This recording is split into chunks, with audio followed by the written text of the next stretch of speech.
Publishing an article on Medium.com is a straightforward process. Here's how you can do it. Sign in or sign up. Visit Medium.com and sign in using your email, Google or social media accounts. If you don't have an account, create one for free. Start a new draft. Click on your profile picture in the top right corner and select Write a Story from the drop-down menu. This will open the Medium editor. Write your article. Title and subtitle. Add a compelling title at the top and an optional subtitle below it to summarize your article's theme. Body. Use the editor to write your content. You can format text and add hyperlinks. Add images. Insert images by clicking the plus icon and selecting the image option or dragging and dropping files. Edit and format. Review your article for errors and readability.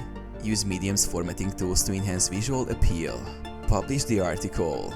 Click the Publish button in the top right corner. Add relevant text to categorize your article and reach your audience. Confirm publication by clicking Publish Now.